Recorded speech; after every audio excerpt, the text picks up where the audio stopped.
What do you do? You're a little girl, and your daddy has to share something with you one day. He wants to confide in you, but not even 10 years old. Daddy wants you to know that he really believes he's a woman, and he feels important that he shares that secret with you. How do you respond? So, wow, I couldn't imagine. Well, for my guest, Denise Shick, this is not an imaginary scenario. This is what she lived with. And this is why she has become so burdened to help families who have a loved one, family member struggling with gender confusion. This is Michael Brown. You are tuned in today to The Line of Fire. If you have a question from my guest, Denise Shick, if you have a question for Denise, something you're dealing with in your own life, or a family member that is struggling in these ways, or a friend, you're encountering this in your school or place of business, social media, we'll open the phones 866 34 Truth, 866 348 7884. Denise is the author of several books, including It Is Well With My Soul. Denise says this: people who give in to their transgender urges hurt family members and loved ones. These people are hurting themselves, but they are also hurting others. Denise, great to have you back with us on The Line of Fire. Thanks for joining us. Oh, thank you so much for the opportunity, Dr. Brown. So, Denise, let's just go through your own life history again, and how it is that you've now gotten actively involved in ministry. Would you say that your upbringing was pretty normal the first few years of your life? The first primary years, yes, I thought that we were just like any other family, that there wasn't anything different. My dad was very distant from us children, and I just thought that was who he was. That's the way he grew up, or however you would explain that as a child to yourself. So it nothing appeared to have been wrong or or known to me of what was going on until I was 9 years old on a summer day when my father had asked me to come out and sit with him. And on this specific day, the first words he said to me was, "I want to become a woman." I had nothing preparing me up to that. And I just sat there looking at him, wondering why was he telling me this? Understanding that I was a child and trying to process all of the details that he was giving me and expressing his feelings and what he felt his needs were and how that would be met. And at the same time, beginning to grieve the loss of a dad. Yeah, all just in an instant, completely out of the blue. Yes. The age of 9. How old were your siblings, Denise? I have a brother that would have been 8, and one 6, and another brother that was 4, and then a 2-year-old sister. All right, so you're the oldest then, and and suddenly your whole world is turned upside down, and you're also talking some years back before you had as much talk about quote transgender issues in the news, media, social media, to the point of cartoons and sitcoms and TV shows and serious drama and reality and all of this. So it is completely out of the blue in that respect. You have no context, obviously, for processing this. So you're hit with this all at once. Do you remember how you responded to him? Did you say anything outwardly? I sat there in complete silence. I wasn't sure how to respond. I also wasn't sure why he was telling his 9-year-old daughter, all of this information. He also had shared with me how I would know when he was feeling like a woman, what I would look for. And so it was like a bigger puzzle, like, why are you telling me this? I'm only a kid. Yeah. All right. And so trying to process, like you said, all of this in an instant. All right. So that's the beginning of the story. 9 years old. What happens in your life in the years that follow? How did his sharing this with you impact you? And then what happens to him and the rest of his journey? Well, it impacted me. By the time I was 11 years old, I actually started to question if God had made a mistake with my dad. Mm. being born male. And if God did, then how did I know that God didn't make a mistake and I really should have been born a boy?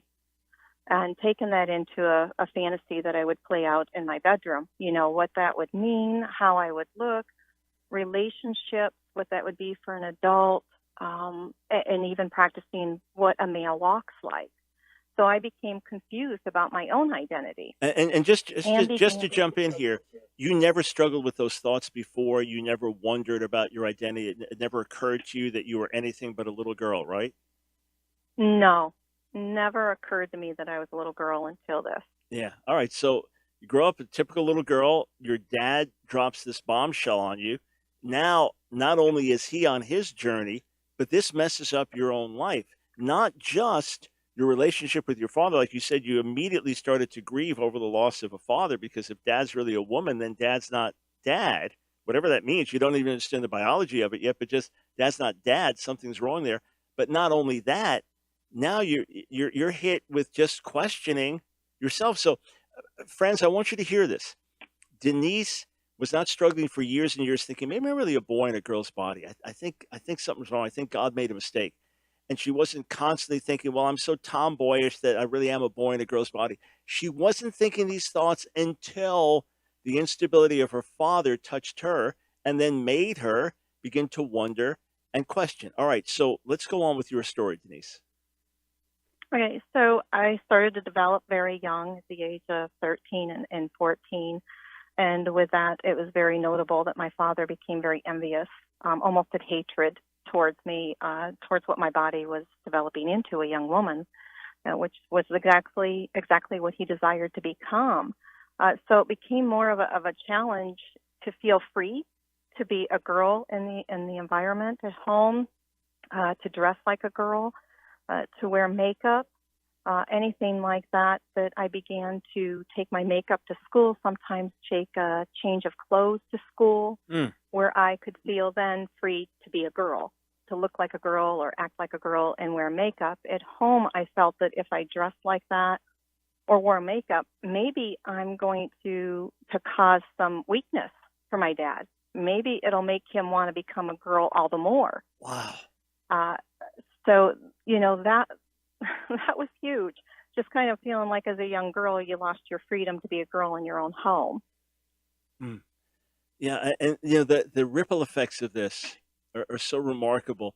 Denise, I've read accounts because I have an older cousin who in his late 60s or mid to late 60s said, "Look, I'm really a woman," and made some radical life decisions because of that. And I began to see some of the folks he was relating to online and looking at some of their stories. And you've got a guy, married for 20 years and with 5 kids, and now he says, "Look, I'm really a woman," and the transgender community is hailing him as a hero. And he's left his wife and alienated from the kids, but what a stand he took. I'm sure he's suffering a lot of internal torment. I don't minimize that, but I don't look at that as a hero when someone ultimately says this is about me and my family, my kids are going to come second. And friends, take a minute, go to Denise's website, help4families.com. Help, the number 4, families.com. And while you're there, you'll see a picture of Denise's dad as a man and then as a woman. All right, you'll see the link, Help for Families. So you just picture of Denise's little girl and then her dad as a man and her dad as Becky. Just that. Take a moment, go there. Trust me. Help, the number 4, helpforfamilies.com. All right, so Denise, you're 13, 14 years old, going through this. Who would ever put this on a little child? Now you're a young teenager. Has your dad opened up to others? Does your mom know what's going on at this point? My mom did know. She knew in previous years of his difficulty. However, I don't believe from later on in the years when I had asked her more about this that she had any idea of how much control his desires had over him. And so she did not know what he had told me at the age of 9. I kept this a secret. I thought if I tell Mom, who struggles with migraine headaches, I'm going to make her sick. So my job that I had taken on at this point was to protect everybody, protect Mom, protect the younger siblings. Nobody must learn about this. even at that point of recognizing how I was questioning who I was, and fear that my brothers would do the same if they knew what Dad was doing behind the closed doors, or, dressed at the bar with his red wig on. So I became their protector in the midst of continuing to mature. I was so empty inside and looking for a father's love that I would go through a boyfriend. It was like once I gained a male's attention, a young man's attention, it was like a game. Okay, I've got his attention, on to the next one. It wasn't enough. I was trying to fill what only Jesus Christ could fill. But I didn't understand that then. It was just complete emptiness, and began to drink alcohol, save up my lunch money, my babysitting money, whatever I could, to be able to buy those bottles of wine, to get drunk at every chance that I had. Now, Denise, you've written a book, It Is Well With My Soul, Finding God's Peace in the Transgender Storm. Now, we've just got a minute before our first break, and then we'll continue. But just take a minute to tell our viewers, tell our listeners what they'll get out of this book.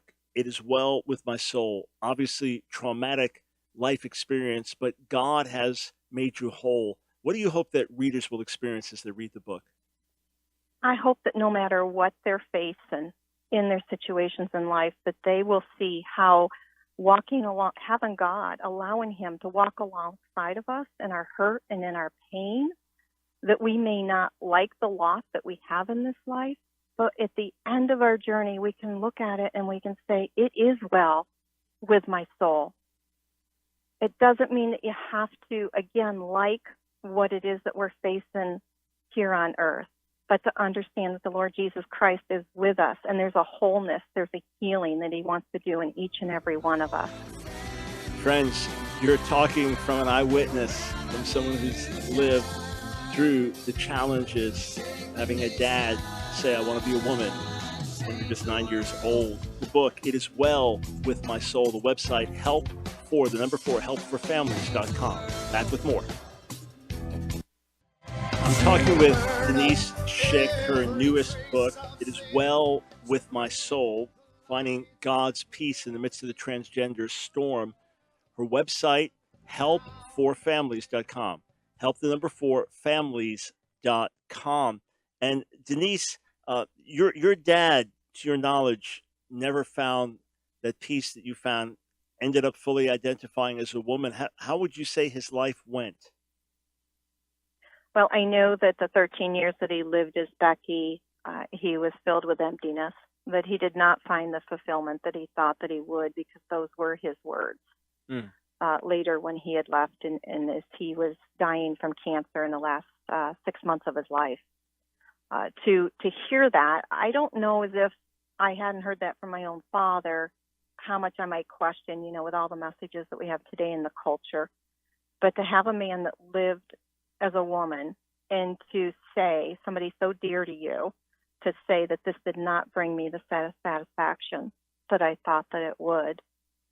What did it do? It destroyed his life as God had intended, and it destroyed our family. It destroyed our my mother's, the marriage, the wedding vows. It destroyed so much, and there was so much grieving for everybody throughout the years that he had lived as Becky. All right, so let's change the scenario here. And let's say that rather than you being his 9-year-old daughter, you are his older sister, but the person you are now, the Denise Shick that you are now, with the knowledge of God that you have, with the knowledge of these sexual and gender-related issues, with the personal experience you've lived through. So you're not his daughter, you're his older sister. And he sits down and says, Denise, I've got to talk to you. I want to be a woman. I believe I'm a woman. What would you say to him? How would you help him? I would first of all let him know that I love him, and let him know that nothing is going to change that love, so that my brother, as we're putting him in that place, would not feel rejected and really know the genuine love that this sister has for him. but to as well, in a godly and loving way, say that that is not the truth. That that's not biologically who God had created you to be or who you are. Let's talk about this. Let's find others that we can talk to about this and really find out what's going on with you. And I will be there to help you along the way so that he didn't feel that he was alone in this. All right. So in saying this, obviously you're showing compassion, solidarity, but you are now making the assumption that in fact, biologically, he is not a woman, that you are rejecting explicitly the idea that maybe he actually has a female brain in a male body. So you've obviously studied this issue a lot. It's not just anecdotal and life experience, but you've studied this issue a lot because you've been burdened to help people in these ways. Why don't you believe a lot of the transgender talking points that these people actually have the wrong brain? They've got a female brain in a male body, that it really is biological after all. Why don't you buy that? I don't buy that because in God's word alone, in Genesis 1:27, where it states that God had created man in his own image, and in the image of God, he created him male and female. He created them. There isn't any scripture that he created a third gender. And so for me, that even as a teenager, when I had received my first Bible at the age of 15 and I seen that, it was like, aha, what you think is true. How I felt was true. I also understand through my not only the experience of speaking to others and family members, because at the age of 9, of some of the underlying issues that sometimes our loved ones have had occur in life, such as for my dad, he was sexually molested. No, not everybody that identifies as being transgender has been molested, but for him, he was. I also understood that my dad had a real hunger to connect with his dad, but he felt hated by his dad. He felt like his dad did not have enough time for him in life, as his dad was wrapped around the business. And his mother was an alcoholic. So even at 9 years old, I'm putting all these connecting dots together, which I couldn't understand why he couldn't see that. And so that's where I come from. It's like understanding there's a lot of hurt. Just as somebody that may choose or decide to get involved in heavy drugs, why are they looking for that to seek a soulless place?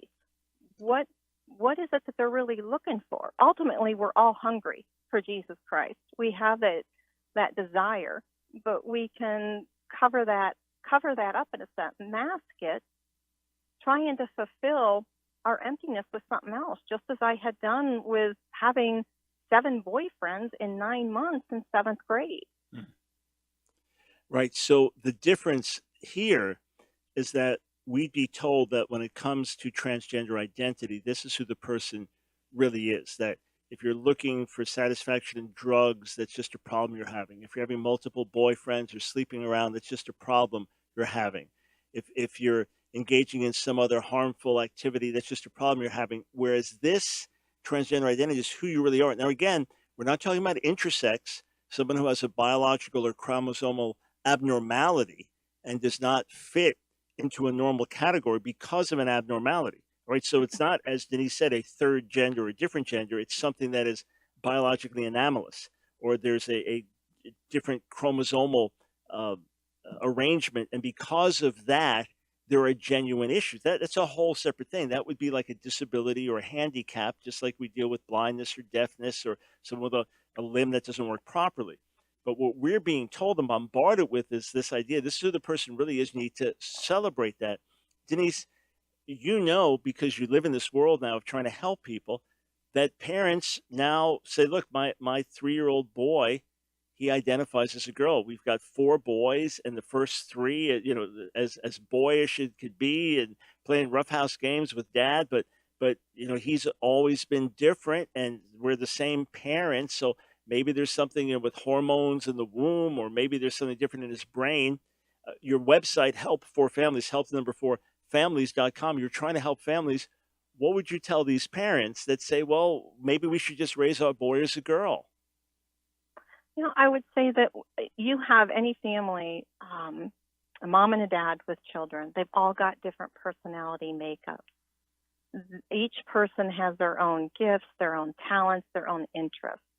So perhaps the young boy that they're considering is created or born this way, might have more of the sensitive temperament, or maybe he's more artistic. Those type of attributions don't make somebody born the wrong sex or Hmm. trapped in the wrong body. It just means that they're different in those ways in comparison to their other siblings.